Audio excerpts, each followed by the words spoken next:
So Hungrybox, he four-peated CEO, and he made an announcement that he's pursuing esports full time.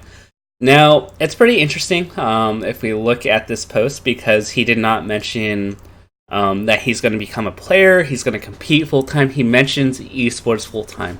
So I think what this means, if I'm reading into this ever so slightly, putting on my Reddit detective hat, is that he's probably looking into becoming a content creator slash commentator slash like player, top melee player that dabbles in ultimate. And I think that's the route he's taking. I don't think he's becoming a full-time competitor reading this, and I think it's intentionally it's intentionally worded in a way that it doesn't mean just competition. At least that's what I think. Now, with this post, this isn't the first time Hungrybox has left his real-world job to pursue gaming full-time. In fact, he did it a few years back. And, he ended up winning a bit, and then I think he ended up having a bad mentality regarding streaming and just playing full-time, that he ended up going back to work.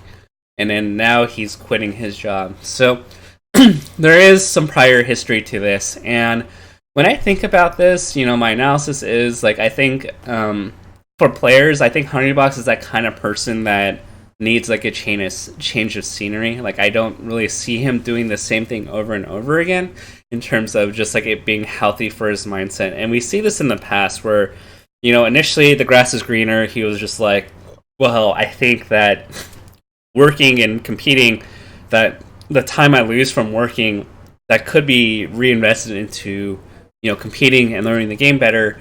Well, I think that's hampering me from becoming the best melee player, so I gotta quit. He gets the coach and he becomes really good, in 2016, 2017, 2018, consistent top twos. And I think, he thought, well, if I compete, I start winning, I start the whole stream gig, everything's going to go well because I'm winning. And I think what he realized in his first stint working full-time, or going esports full-time, or competing full-time, streaming full-time, was that it wasn't as glamorous as he thought, because I think at this point, his own salary, he doesn't have the safety net of an engineering job. So if he doesn't win, he has to deal with potentially his income being all over the place. If he loses a big event like a summit where the prize pot's huge, that's a difference of a huge amount of salary and income. And if he does win, it feels good, but there's tournaments all the time, there's a mindset thing, and if you're in kind of the trenches the whole time, it's hard to take a step out and relieve yourself of the mental pressure in terms of fan engagement, the annoyances of being a top competitor, having to be visible on social media, having to stream all the time, and even just the general financial crunch of being a competitor. I can see how that weighed down on Hungrybox over time, that having a job and having a change of pace while still competing can also add a nice change of scenery, where he's just hey, I really want to win this, but if I don't, I'll be financially okay, so I don't have this extra unneeded burden of thought as I'm playing, that if I don't win this, my mortgage payment or whatever is not going to go through, or I have to start thinking about these things. And I think that probably for a while felt really good for him to not have to add this additional external pressure of competing and having to perform and having to succeed. Now what we see is that in recent events, although he won CEO today, he's been on a minor cold streak where fifth at, I believe, Smash and Splash, another fifth place, didn't make it to grand finals at Summit. So back to just a series of poor performances where I think he's thinking, well, I feel good, my finances are back in order, I had a stable job, I'm ready to go into the trenches again and compete. So I think that's where Hungrybox is right now. I think he's just I feel good. I feel I need to make that summer grind. He wants to be probably number one. But he also loves content creation. He loves being in front of a camera, and I feel like this time around, I think he's thinking of maybe I can work with Team Liquid. I could do, content for different sponsors. I can do my hungry as fuck, content. And I think and he can commentate, and, do these things and just become more of a well-rounded thing.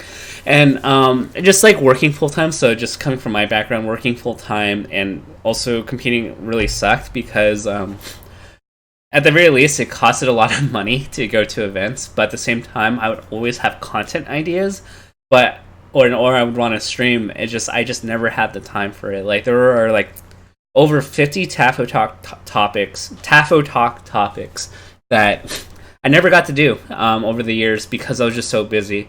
And if I had like a budget and I had like videographers and editors, there's a bunch of killer content that I want to do over the past few years that I just never could execute on.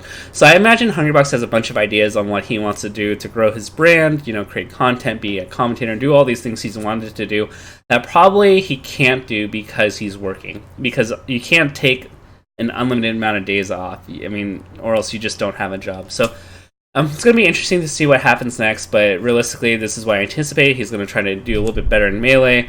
I think Luis, his coach, Coach Crunch, works at Google, so I'm not sure how that relationship plays out in terms of coaching. Maybe he finds a different, you know, analytical coach. I know that Crunch provides a lot of personal comfort for him, where he's like motivating him, saying like, "You got this. Hey, like you got to keep your head in." But maybe he finds another analytical guy that like kind of like segments and augments his game, not augments, but like compartmentalizes aspects of his game that need to be improved, and that he improves on that. So it's going to be pretty interesting. You know, I think for now it's probably a good move for him, but maybe he burns out. Maybe he finds out that the life as a content creator, commentator, top player isn't as glamorous as he thinks it is, and maybe he goes back to like an engineering job in like a year. Who knows? I think it's an interesting play, and I think that while he's still young, doesn't have kids, doesn't really need that stability, I think it's a smart move. I'm married now, and I gotta start thinking, well, what if I have kids in the future? So unfortunately, I can't really take these risks as liberally as like Hungrybox says. So all for it.